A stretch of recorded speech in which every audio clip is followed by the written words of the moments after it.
Hello दोस्तों, कैसे हैं आप सब लोग। उम्मीद करता हूं काफ़ी अच्छे होंगे। तो एमके और फार्मास्यूटिकल का आईपीओ और बंसल वायर्स का आईपीओ, इन दोनों आईपीओस का अलॉटमेंट स्टेटस आ चुका है। जिन लोगों ने चेक नहीं किया तो जाकर चेक कर लीजिए। अब बारी है इन दोनों आईपीओस की लिस्टिंग की। तो लिस्टिंग डे पर हमारी स्ट्रेटजी क्या होनी चाहिए, मतलब इन दोनों आईपीओस को होल्ड करना चाहिए, सेल करके एग्जिट होना चाहिए, क्योंकि कल की तारीख 10 जुलाई को दोनों आईपीओस की लिस्टिंग है। 9 बजे मार्केट खुलता है, 10 बजे किसी भी आईपीओ की लिस्टिंग होती है। 9:15 बजे से लेकर 9:15 से लेकर 9:45 के बीच में प्री मार्केट के अंदर ऑर्डर लगते हैं। अगर आपको बाय सेल करना है प्री मार्केट के अंदर तो कर सकते हैं। आपको नहीं पता कैसे करते हैं तो सर्च कीजिए IPO pre market order Jayesh Khatri लिखकर आपको वीडियो मिल जाएगा यूट्यूब पर।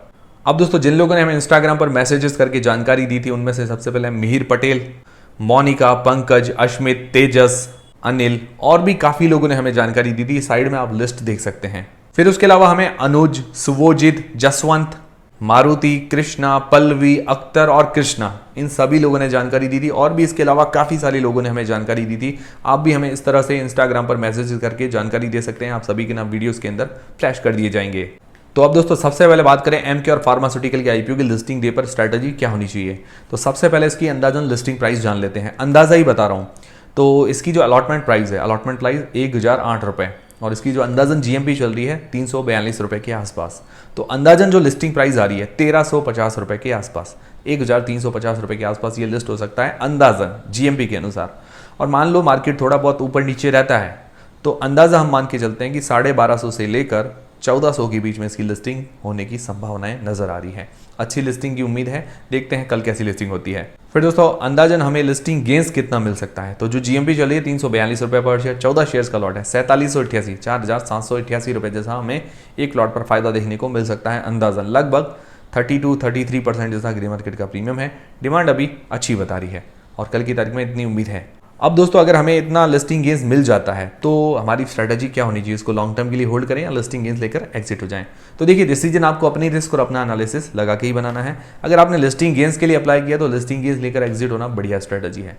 हाँ, मान लो अगर आपने लॉन्ग टर्म के लिए अप्लाई किया, आपका इरादा है लॉन्ग टर्म के लिए, तो इसके पॉजिटिव्स नेगेटिव्स दोनों ही देख लेते हैं। पॉजिटिव क्या है कि फार्मा सेक्टर डिमांडिंग सदाबहार सेक्टर है और डोमेस्टिक सेल्स के हिसाब से ये 13वें नंबर पर आती है और मार्केट शेयर के हिसाब से 4थे नंबर पर ये कंपनी आती है। तो मतलब लीडिंग कंपनी है अपने सेक्टर के अंदर। और फार्मा सेक्टर बहुत बड़ा और कंपिटिटिव सेक्टर है।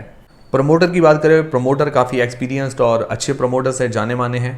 और इसकी एंकर लिस्ट बहुत ही अच्छी आई है, चाहे एफआईएस की बात करें चाहे डीआईआईस की बात करें, बहुत बढ़िया एंकर लिस्ट है। उसके अलावा क्यूआईबीस की तरफ से बहुत ही बढ़िया सब्सक्रिप्शन देखने को मिला है।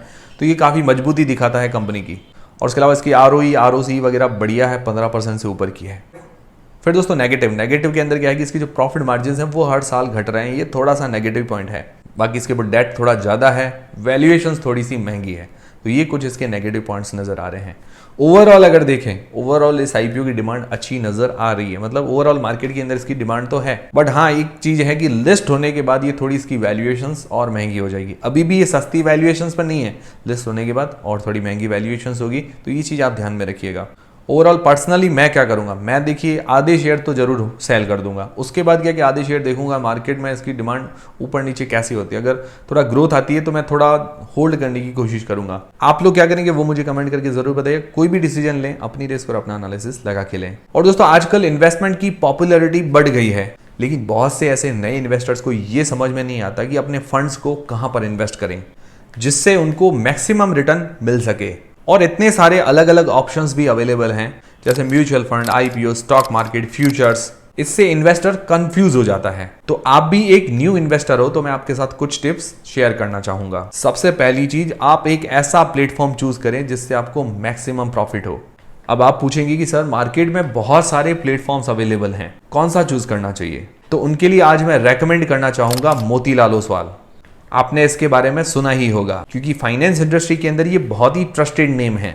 इनकी रिसर्च एडवाइजरी टीम बहुत ही सॉलिड है और ये आपको मार्केट के बारे में बताते हैं और इन्वेस्टमेंट के रेकमेंडेशंस भी देते हैं। और इनकी सर्विस बिगिनर्स के लिए बहुत ही ज्यादा हेल्पफुल रहेगी। और इतना ही नहीं, यहाँ आपको पर्सनल गाइडेंस भी मिलता है जो कोई भी प्लेटफॉर्म ऑफर नहीं करता है। यहाँ आप इक्विटी, फ्यूचर एंड ऑप्शंस में भी ट्रेड कर सकते हैं with their readymade free option strategies in option store feature. और दोस्तों, आपकी कोई क्वेरी है या प्रॉब्लम है तो आप इनके फिजिकल ब्रांचेस में भी विजिट कर सकते हैं। और मोतीलाल ओसवाल का सबसे बड़ा फीचर ये है कि आप यहाँ पर 2-in-1 अकाउंट खोल सकते हैं। इसका मतलब ये है कि आप एक अकाउंट ओपनिंग प्रोसेस के थ्रू आप ट्रेडिंग और डीमेट अकाउंट खोल सकते हो, जो आपका बहुत टाइम सेव करेगा।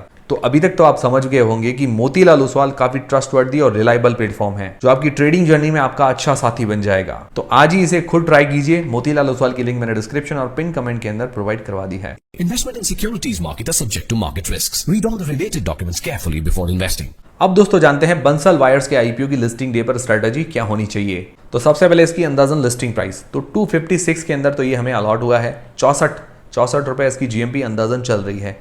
तो लगभग जो जीएमपी के अनुसार लिस्टिंग प्राइस आ रही है 320 रुपए के आसपास, 320 रुपीज के आसपास इसकी लिस्टिंग प्राइस है जीएमपी के अनुसार। अंदाजन हमें लिस्टिंग गेंस कितना मिल सकता है तो 64 रुपए इसकी जीएमपी, 58 शेयर्स का लॉट है तो 3712 रुपए जैसा हमें अंदाजन लिस्टिंग गेंस देखने को मिल सकता है। अंदाजा लगभग 25% जैसा कि मार्केट की प्रीमियम की उम्मीद है। अब दोस्तों लिस्टिंग डे पर हमारी स्ट्रैटेजी क्या होनी चाहिए। तो सबसे पहले जिन लोगों ने लिस्टिंग गेंस के लिए अप्लाई किया तो लिस्टिंग गेंस लेकर एग्जिट होना बढ़िया स्ट्रैटेजी है। अब जिन लोगों ने लॉन्ग टर्म के लिए अप्लाई किया है तो उसके पॉजिटिव्स नेगेटिव्स दोनों ही देख लेते हैं। तो पॉजिटिव में क्या है कि सेक्टर बढ़िया है, इसका सेक्टर डिमांडिंग है, सेक्टर के अंदर लीडिंग कंपनी है और उसका मार्केट शेयर अच्छा है सेक्टर के अंदर। और जितनी भी अभी लिस्टेड कंपनीज हैं उनमें से रेवेन्यू के मामले में ये बड़ी कंपनी है। इसकी आरओई और आरओसी बढ़िया है, 15% से ऊपर की है और इसका पूरा का पूरा फ्रेश इश्यू है जो अपने डेट चुकाने के लिए, कंपनी की ग्रोथ के लिए काम में आने वाला है पैसा। ये बहुत अच्छी बात लगी। बाकी इसकी एंकर लिस्ट बढ़िया है, मतलब एफआईआईज के अंदर तो कोई बड़े नाम शामिल नहीं है पर डीआईएस जो इंडियन म्यूचुअल फंड्स है उसके अंदर बड़े बड़े म्यूचुअल फंड शामिल हैं। तो एंकर लिस्ट अच्छी है। उसके अलावा क्यूआईबीज की तरफ से आखिरी दिन भी सब्सक्रिप्शन बहुत अच्छा मिला है। तो मतलब ओवरऑल रिस्पांस अच्छा था। नेगेटिव क्या है, नेगेटिव के अंदर वैल्यूएशंस थोड़ी सी महंगी है, थोड़ी और सस्ती कर सकते थे और इसके प्रॉफिट मार्जिन जो है वो कम है, वो हमेशा कम ही रहने वाले, कम मार्जिन वाला बिजनेस है। फिर इसके ऊपर डेट बहुत ज्यादा है, आईपीओ के बाद काफी डेट चुका लेगी बट डेट तो ज्यादा है। तो ये कुछ इसके नेगेटिव पॉइंट्स हैं। ओवरऑल देखें तो ओवरऑल इसकी भी डिमांड है पर ज़्यादा डिमांड देखें तो एमक्यूआर फार्मास्यूटिकल्स की ज़्यादा है। बंसल वायर्स की भी डिमांड ठीक है। इसके अंदर भी मेरी यही स्ट्रेटजी रहेगी, मैं आधे शेयर तो उसके सेल कर ही दूंगा। उसके बाद क्या है कि एक बार वॉच करूंगा, अगर कुछ तेजी आती है तो ठीक है, वरना उसके बाद क्या है कि मैं 1-2 दिन में इसको सेल करने की ही कोशिश करूंगा। ये मेरी पर्सनल स्ट्रेटजी रहेगी। आप लोग क्या करेंगे वो मुझे कमेंट करके बता दीजिएगा और डिसीजन आपको अपनी रिस्क और अपना एनालिसिस लगा के लेना है।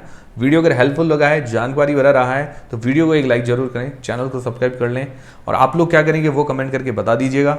मिलते हैं दोस्तों अगले वीडियो के अंदर। टेलीग्राम, व्हाट्सएप चैनल, इंस्टाग्राम और उसके अलावा मोतीलाल ओसवाल की लिंक मैंने डिस्क्रिप्शन के अंदर प्रोवाइड करवा दी है। चेकआउट करना मत भूलिएगा मोतीलाल ओसवाल को।